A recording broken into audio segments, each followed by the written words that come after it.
Hola, buenas tardes. Me presento, me llamo Salomé Freire.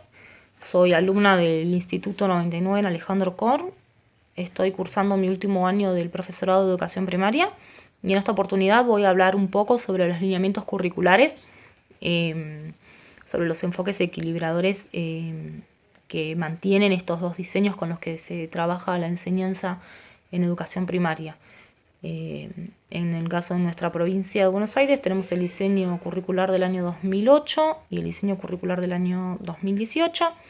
Este último es una actualización del anterior, incluye algunas cuestiones legales nuevas como la ley de ESI, eh, el uso de las nuevas tecnologías también, las TICs. Esto no altera los contenidos del diseño anterior, sino que nos da más posibilidades y más recursos a la hora de ponerlos en práctica. En cuanto a los lineamientos, legal, bueno, ya los dije, es en cuanto a la Ley de Educación 13.688 de la provincia de Buenos Aires. Y en cuanto al marco teórico referencial, los diseños siguen un modelo pedagógico constructivista y bueno, todo aquello que haya aportado a este modelo contemporáneo, digamos, con el que se enseña, que se basa en la construcción del saber, en significar los contenidos. En el caso de las prácticas del lenguaje, hay varios aportes de la sociolingüística, de la psicolingüística.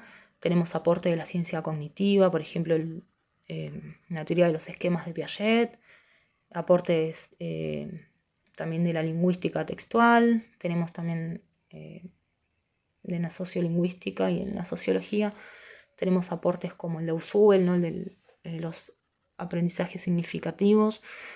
Y bueno, todos estos aportes de diferentes áreas, de diferentes disciplinas, han aportado a construir este modelo educativo, pedagógico, constructivista, que es el que se lleva adelante en las enseñanzas de nuestra educación.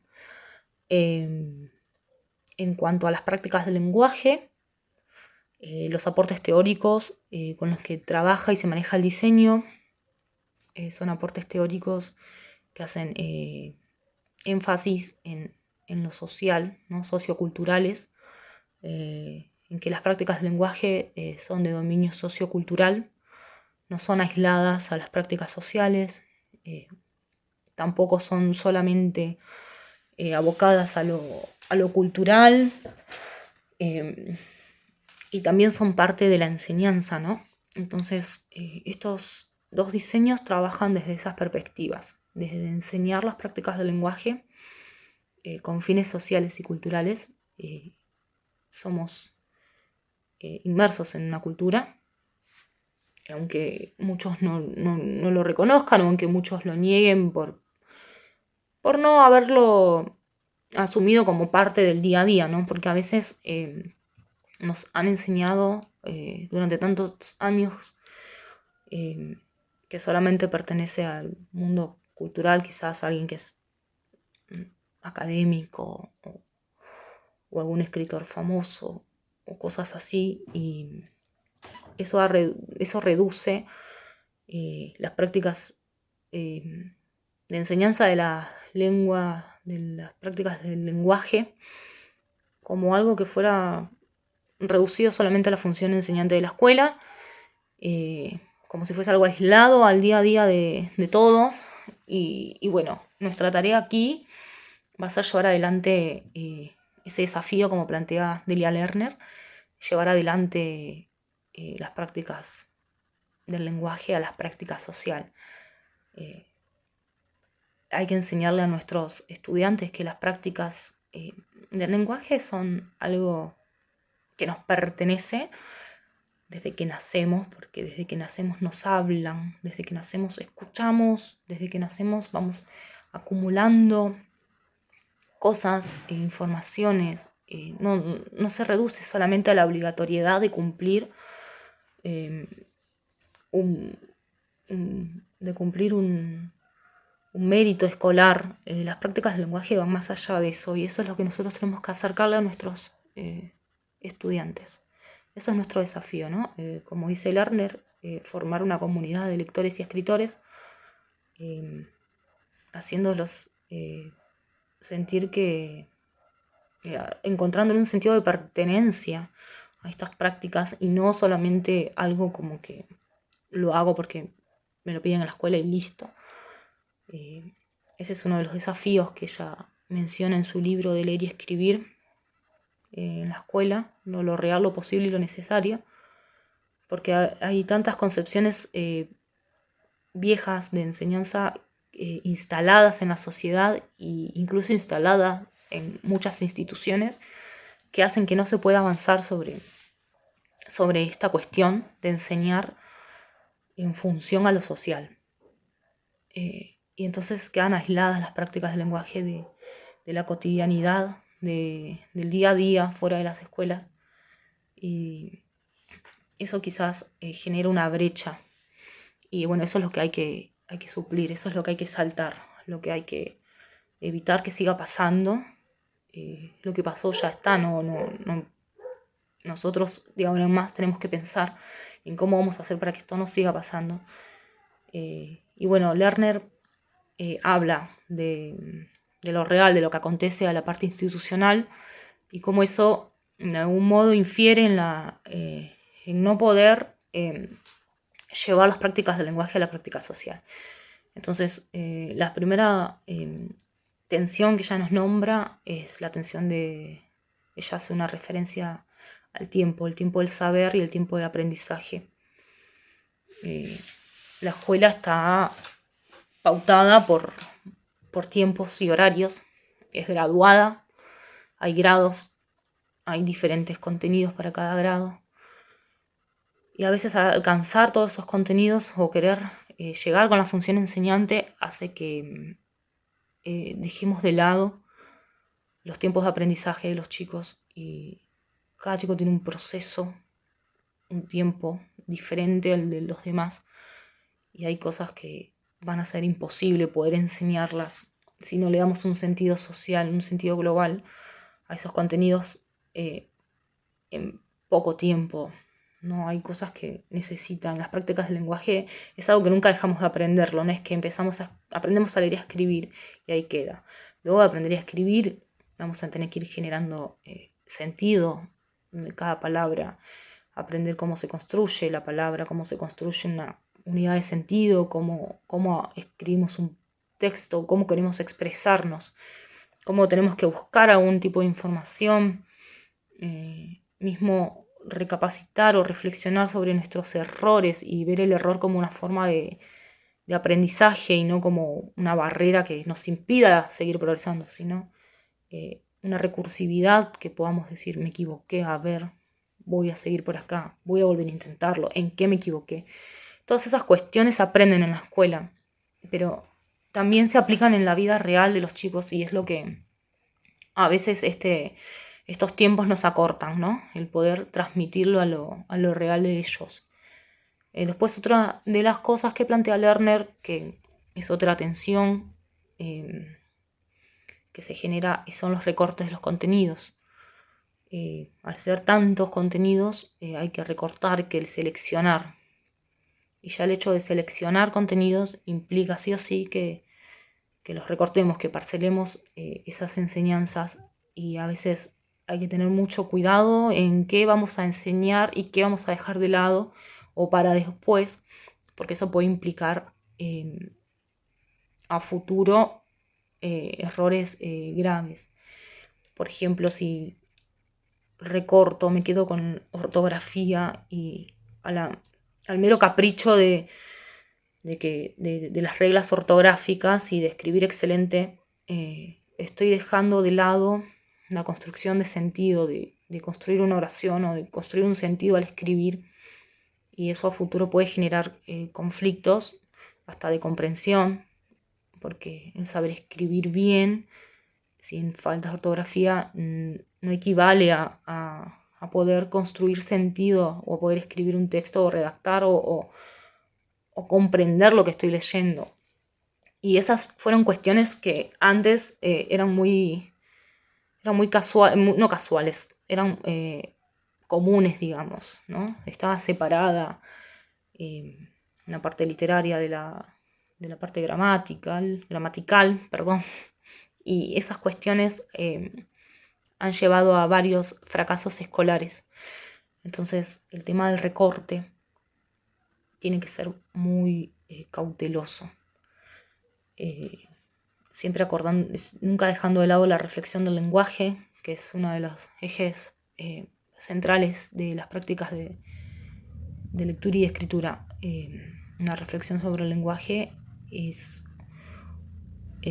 imprescindible y es un desafío al que vamos a enfrentarnos, al que vamos a tener que enfrentarnos a la hora de tomar contenidos y hacer secuencias, por ejemplo. Nunca hay que dejarlas de lado. Merecen su tiempo, merecen una planificación también, merecen ser orientados a la reflexión los chicos. Es una forma también de construir sentido, ¿no? Y a través de ellos se estarían poniendo en juego las teorías de escritura, por ejemplo, en los quehaceres del lector, el tema de revisar, de releer, de retroalimentar lo que ya sabemos, de encontrar el error en lo que hicimos, en la metacognición, de revisar nuestras estructuras internas para poder mejorar y seguir progresando y poder seguir aprendiendo más. También Lerner menciona otra de las paradojas que menciona ella al momento de llevar a lo posible, ¿no? De hacer lo posible lo que necesitamos, ¿no?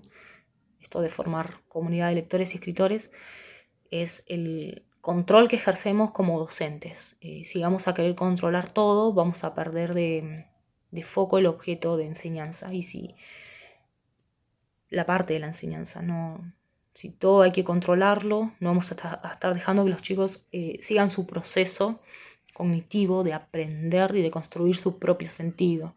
Obviamente que nosotros vamos a estar para apoyarlos, para orientarlos, para intervenir, para llevarlos a la reflexión, pero no controlándolo todo, porque si no estaríamos interviniendo en esos procesos y el alumno no estaría construyendo sentido, se limitaría con un control exhaustivo.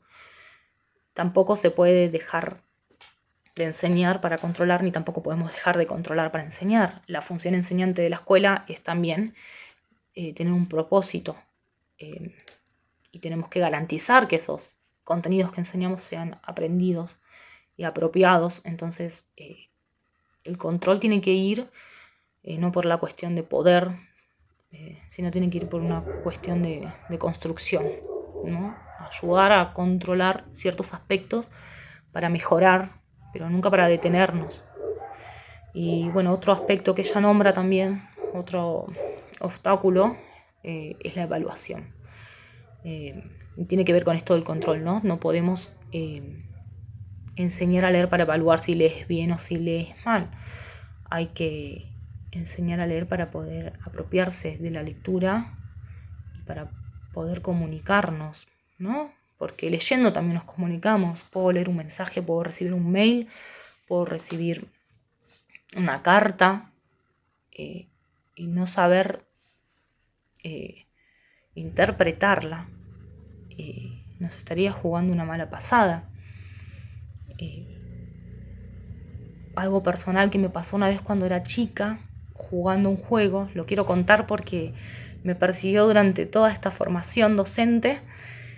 Estábamos jugando con unas amigas al Pictionary y bueno, me tocó dibujar una tarántula. Y yo pensé, ¿qué es una tarántula? ¿Qué es una tarántula? Cuando me di cuenta era una tarántula. Entonces, sí hay que tener una evaluación para ver que los contenidos hayan sido bien aprendidos, pero no una evaluación exhaustiva que paralice al alumno, que lo frustre y que por ende lo remita solamente a cumplir con una exigencia escolar. Entonces todas estas cuestiones, dice Lerner, hay que conciliarlas con las prácticas sociales, con los intereses de los chicos, para poder llevarlas a la práctica dentro de la función enseñante de la escuela y así poder significarlas para ellos.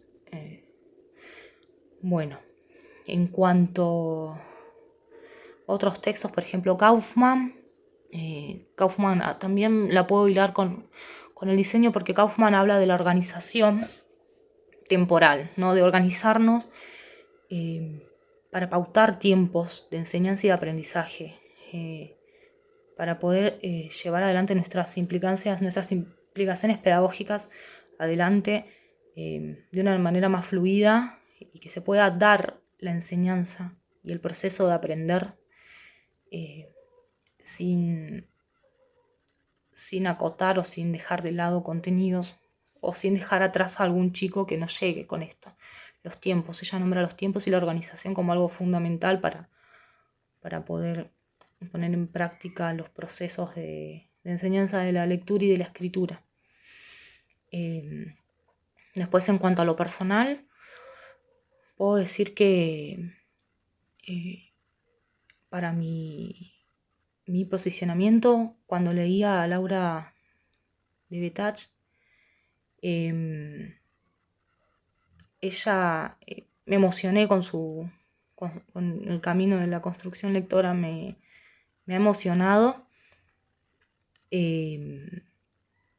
Todo lo que uno guarda, todo lo que uno lleva adentro es toda nuestra impronta, nunca para dejarla de lado, sino para mejorarla día a día, para sacarla a flor de piel, para partir de ahí buscar en los demás sus caminos lectores, ¿no? Siempre está esa idea de que se aprende a leer leyendo, pero tenemos textos dentro, como dice ella, ¿no? La textoteca. Y a veces aflorar emociones que olvidamos que tenemos, aflorar momentos o recuerdos, nos genera nuevamente el deseo de querer. Y yo creo que ahí está el secreto de poder hacer leer a alguien, ¿no? Porque en los primeros años vamos a tener que enseñar, sí o sí, de manera sistemática, a decodificar las letras y a nombrar las palabras y su sonido. Pero luego vamos a tener que enseñar a buscar el deseo. Todos tenemos ese deseo innato adentro. Hay que buscarlo y aflorarlo. Y nada mejor que por este lado, por la parte emocional y por la parte personal, porque todos tenemos mucho para dar. Todos hemos recibido en algún momento parte de esta cultura escrita, de la cultura, de los cuentos, todos guardamos algo. De hecho, yo de chica me he leído mucha poesía y canciones y me ha encantado también y me han leído mucho y eso es impagable. Y eso creo que es lo que ha sacado de mí mucho que creí que no lo tenía y lo tenía, en el fondo lo tenía. Me quedo con esta impronta de unir lo sociocultural con la educación. Va de la mano, no podemos ir por separado jamás. Y a modo reflexión, podría decir que en este último tiempo ya me siento capacitada, me siento en paz con mis fantasmas y estoy lista para enfrentarme a este gran desafío. Y puedo decir que de todo aprendí, de todo, hasta de mis miles de errores que he tenido, he aprendido. Y todo lo guardo para seguir mejorando y para seguir avanzando y poder brindar lo mejor de mí. No olvidarme nunca de dónde vengo. Y son cosas fundamentales para poder dar el primer gran paso y para poder estar a la altura y ser competente con lo que uno aprendió, con lo que sigue aprendiendo y con lo que debe enseñar. Así que creo que esto es todo. Seguramente he dejado algo para atrás por decir. Lo pondré a prueba en el examen oral. Esto es todo.